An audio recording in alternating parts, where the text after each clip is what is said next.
We're all watching as the market takes a wicked, wicked ride. The housing market continues to decline as sales take a 49% drop from a year ago. We're joined by regular contributor and real estate broker Develle Morrison. Hey, Develle. Hi, thanks for having me. It seems like we're on this roller coaster of a ride. Thanks for being with me today. Listings slowed from for the month, in part as sellers hold off over fears they won't be able to make as much as they could have 10 to 12 months ago. What does this say? Are people just going to hold off on selling for a while? Well, I mean, excuse me, some people will, but some people actually do need to sell because they want to buy or sell, or there's something going on that means that they do need to make a move in their lives. So I know a lot of people are going to wait till the spring. They'll wait till the new year and list. Unfortunately, prices won't be any better in the new year, and prices will still be low. But I think it's that sort of bitter pill that some sellers will have to swallow.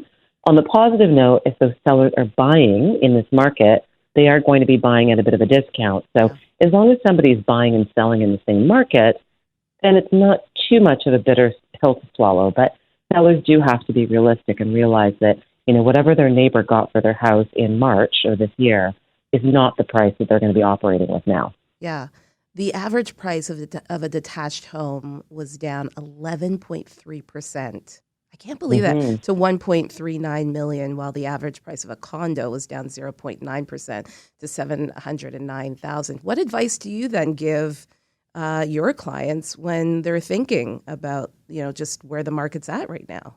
Well, I would say for buyers, as long as they can afford the interest rate right now, it is still a good opportunity for them because prices are lower. And, it's good to keep in mind that all markets are cyclical. So now we're just going through a down spell.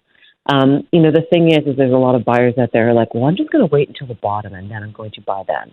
Well, the thing is that nobody actually knows when the bottom of the market will be. Yeah. And nobody can perfectly time markets. If we all could do that, we would be, billionaires at this point. But that's not realistic. So I think it's that you should buy when you can afford to.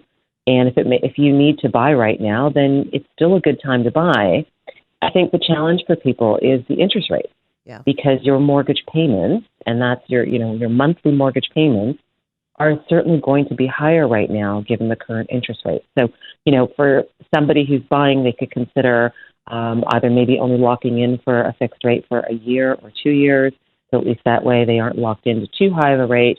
And when the rates come down again, they're able to get a lower rate, or they could consider riding out the variable rate now because people are expecting that the rates will go back down again in 2024. Yeah.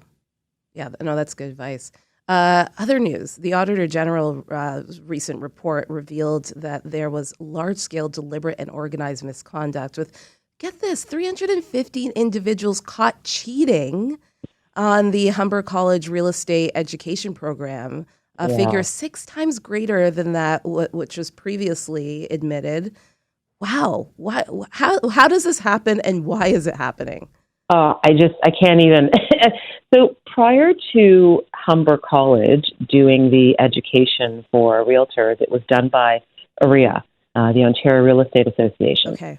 And, as an agent, I'm not really quite sure why the education of realtors was taken away from OREA and brought to Humber, because agents were far better educated when it was being done by OREA than it's the current system now with Humber. And now when we have this cheating scandal, you sort of go, what in the world is going on? Humber is a college. One would think that they have experience of doing this kind of thing. So how in the world did they allow a cheating ring to prosper here? It's unbelievable to me. I'm not sure that Humber should continue doing real estate education anymore. And what does this say for, the common Torontonian who's looking to hire maybe a new real estate agent and not knowing if they're truly credible to do the job? Oh, absolutely. It's a huge problem. But I guess then I would go with hire an experienced agent, so at least you're getting somebody credible. Yeah. And check their references and make sure that there's testimonials of past clients that they worked with. Because, it's gross. And it looks bad on the industry that something like this even happened. Have you heard of what is going to be done with this? How do you rectify this problem? I'm not sure. I'm not sure how they rectify the problem. They clearly don't have enough controls, and their systems aren't working well enough. But I know even just from the education standpoint, the quality of graduates that they're turning out is also not as good as what was done previously by AREA. So again, I feel like there's a lot going on here at Humber that needs to be fixed. Yeah. It's not just the cheating scandal, but it's also the quality of the education that they're giving new real estate agents, because it's not working. Yeah. And clearly it's just not working. Yeah, absolutely. When you have 315 people who cheated, and those are the ones that got caught, obviously, there could be a lot more as well. Exactly. Yeah. In other news, Toronto hotel shelters have closed this past week, a number of them, including Novotel, leaving a lot of people, hundreds of people out in the cold. What is this? I mean, it just sounds like, the homelessness issue in the city continues to get worse and worse and worse.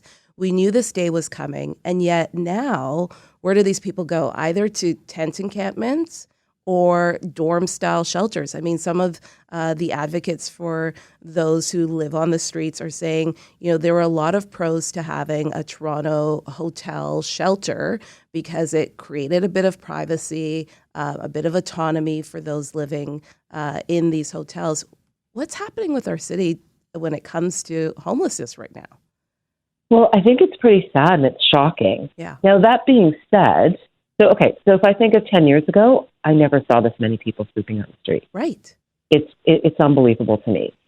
Now, one thing I've noticed lately, I've been doing some traveling, and I've noticed it's a huge problem everywhere I go. Yep. So what I'm noticing is that it's not just Toronto. I was in Paris, and I was noticing the same thing. I was in Colombia, and I noticed the same thing. That being said, it would be nice if Toronto could be that world-class city that steps up and solves something like the homelessness crisis. Yeah. But I don't think that we're going to solve it until we actually marry housing with mental health. Because there's a huge problem happening, and I think if we don't acknowledge that the two are related, we are never going to solve this problem.